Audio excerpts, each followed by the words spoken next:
Inoue, I'm proud of him. He's from Japan in Asia, in our place. So his style is like when I was young, like 15, like when I was 115. There have been little glimpses in the armour of Naoya Inoue that there's gaps there. Absolutely. He fought Luis Nery. Got dropped. Gets dropped in the first round. Last time out, last minute opponent comes in, drops him in the second round, has him all over the place. Inoue is, he can fight in different division. If you want my advice on how to do, what to do, I can give him advice. So therefore, this corner have already had a good look at Inoue. They've come up with a game plan once before. MJ is a much better fighter than Kasana, who fought him a little earlier on this year. For years, boxing fans across the globe have searched for the next Manny Pacquiao. Not simply because Pacquiao was great, but because he embodied something larger, an explosive style, a fearless heart, and the ability to transcend borders. Now, whispers grow louder. Some say the heir has already arrived. Naoya, the monster Inoue. The Japanese sensation has been dismantling opponents with speed, precision, and power rarely seen in modern boxing. But the question remains, can he truly be the next Pacquiao, or is he carving out something even greater? Let's break it down as fighters, coaches, and legends weigh in. Because this is the fight that MJ has been asking for a while, and he's very motivated, he's very positive about it, and we see... Coach Joel Diaz highlighted not just the technical ability of MJ, the fighter matched with Inoue, but also the mindset. He described motivation, positivity, and a sense of destiny, something critical in boxing at this level. What makes this quote relevant to Inoue is the opportunity it represents. Pacquiao was never simply a fighter who won belts. He was the one who seized moments when they arrived. Inoue, similarly, thrives in big stages, not folding under the lights, but exploding. We see a big opportunity, and we're going to take advantage of it. I mean, MJ has a lot more tools than Cardenas. The comparison becomes clearer when we understand that Diaz is pointing at tools, footwork, sharpness, adaptability that can frustrate elite fighters. Pacquiao himself built his legend on catching opportunities and making opponents uncomfortable. Inoue's path then mirrors this trait. When doors open, he doesn't hesitate. He takes advantage. And as Diaz put it, the opponent had motivation. But when measured against Inoue's destructive arsenal, even the best preparation looks fragile. The stage was set for Inoue to prove that his tools are not just sharp. They're monster-level weapons that justify the Pacquiao talk. Experience. Remember, he's an Olympian. He's an Olympian, and he's been in tougher fights than at a higher level than Ramon Cardenas. Diaz's follow-up commentary dug deeper into pedigree, reminding fans that Olympians and those hardened by higher-level wars carry unique experience. Yet he admitted that what MJ had was more elusiveness, the kind of tricky footwork that could frustrate Inoue. Here lies the heart of the Pacquiao comparison. Elusive, he has more footwork.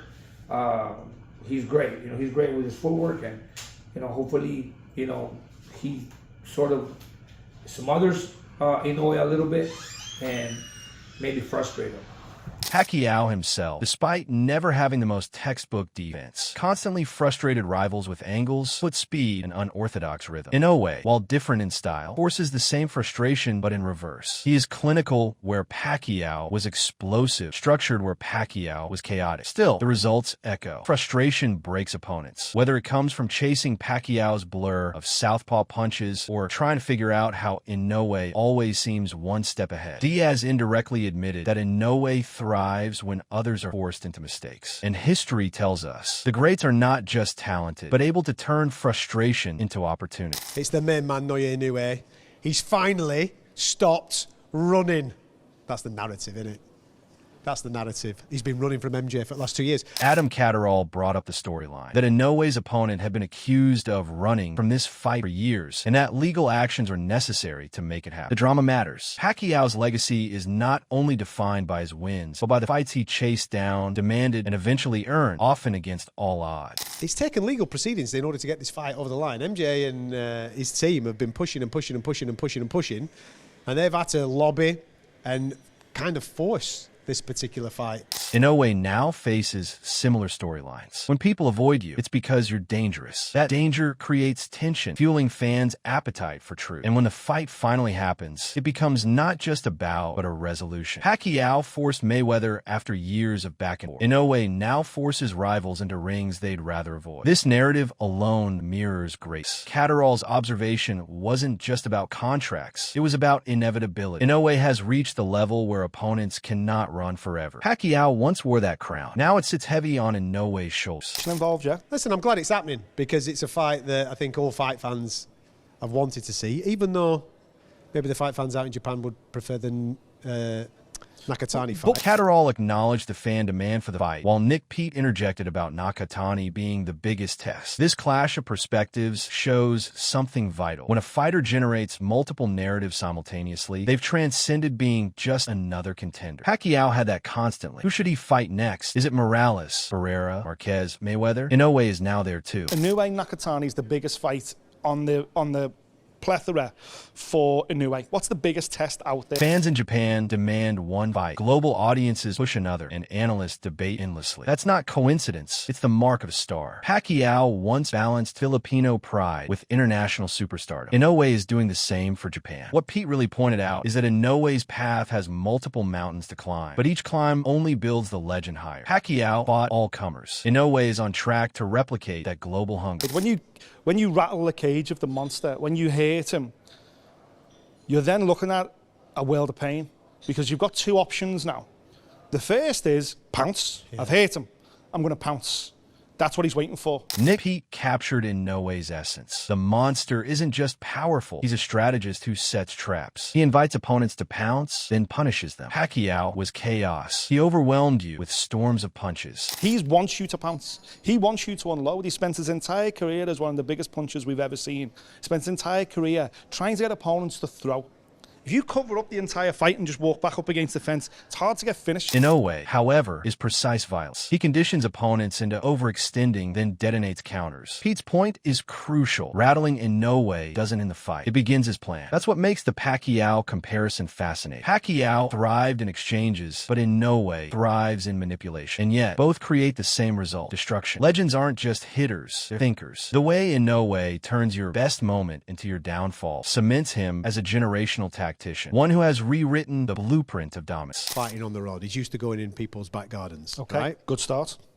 The company that he's keeping in the gym, he's knocking about the likes of the Bivols and the Zalievs of this world out in America. That's the iron sharpens iron type of argument. Lovely. Catterall noted Inoue's environment, sparring elite names like Bivol, sharpening steel with steel. That's critical. Pacquiao's rise was not just about fights, but about preparation. Roach's gym, training camps with killers, iron sharpening iron. Inoue is following that same playbook, preparing beyond his weight class, testing himself against bigger bodies. And I also think the style that he is of a fighter could genuinely cause some serious problems for Naoya Inoue. He's a front foot pressure fighter, brilliant work to the body.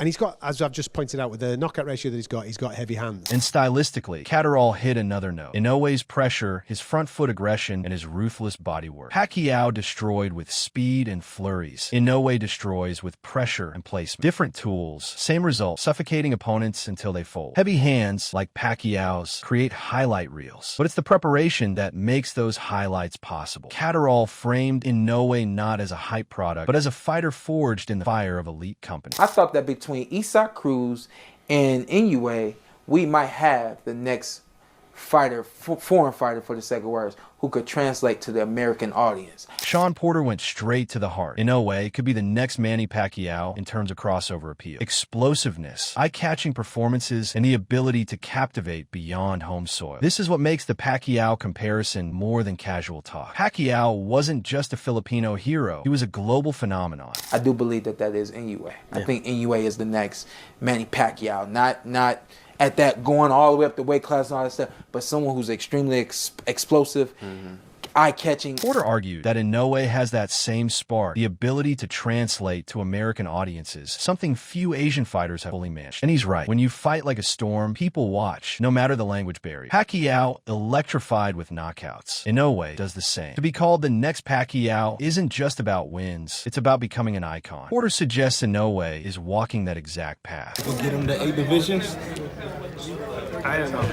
8 divisions is hard to accomplish with it.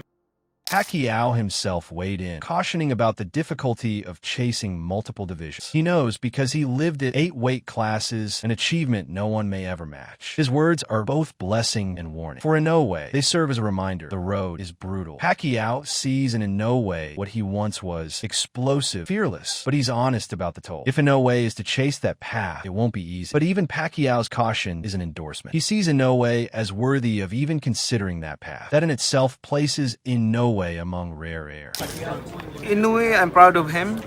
He's from Japan in Asia, in our place. So his style is like when I was young, like 15, like when I was 115. Pacquiao doubled down, expressing pride in Inoue as an Asian fighter, even saying Inoue's style reminds him of his younger self at lower weights. This matters more than any analyst's opinion. The torch isn't just being speculated on, it's being acknowledged by the very man who carries